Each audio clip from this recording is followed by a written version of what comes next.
There's a specific number that predicts whether a founder-led business will break through the ceiling or stall at it. I call it systemic execution compression. And here's how it works and how to measure it on yourself. Now, most founder-led businesses stall somewhere between $3 and $10 million in revenue. The stall looks the same almost in every case.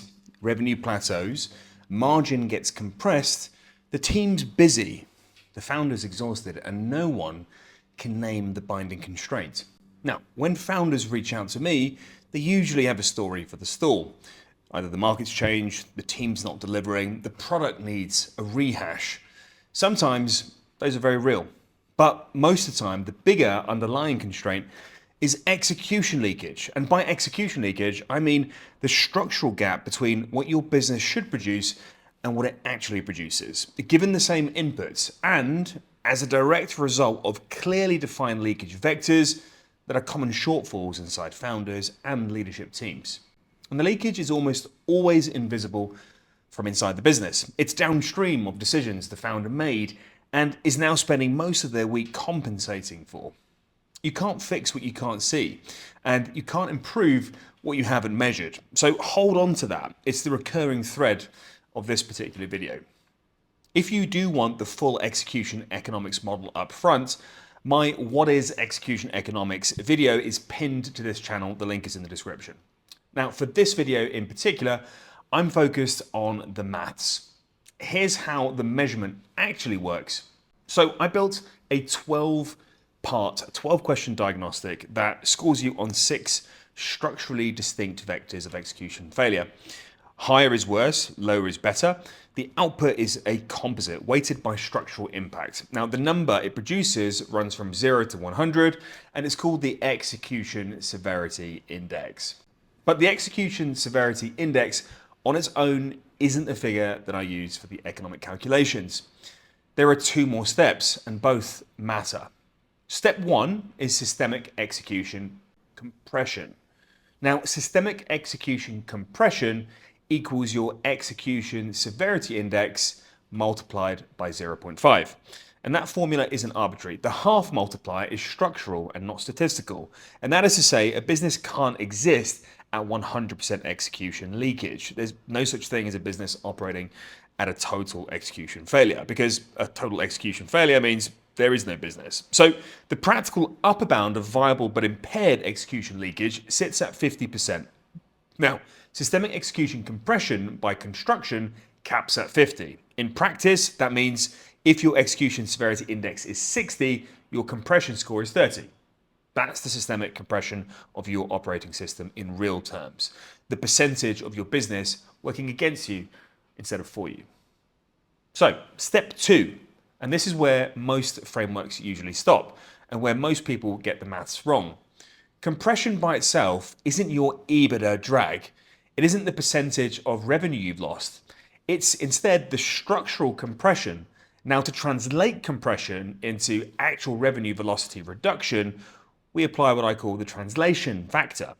The translation factor sits in a band of 40 to 60% on the revenue side. The reason it isn't 100% is that revenue velocity is buffered by demand, buffered by brand equity, buffered by existing pipeline, buffered by customer retention. So only roughly half of structural compression converts into measurable revenue suppression in a 12-month window.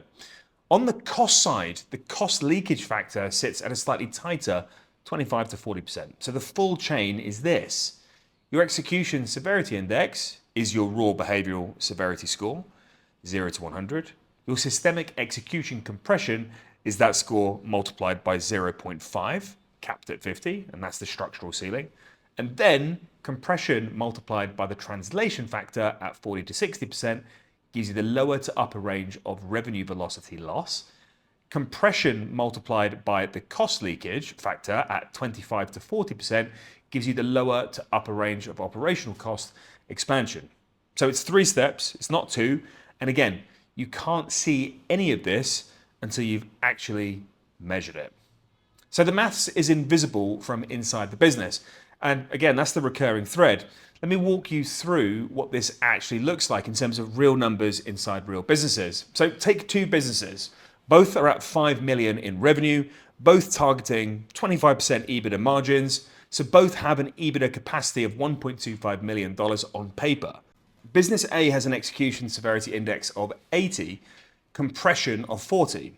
That's the severe compression band, sitting near the modeling ceiling. Apply the translation factor at the 50% midpoint, that's 20% revenue velocity loss.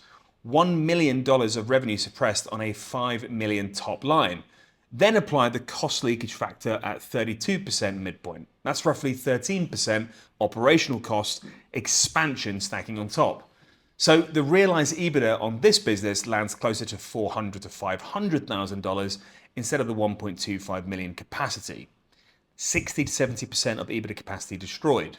Now compare business B, which has an execution severity index of 30, compression of 15. That's the moderate edge.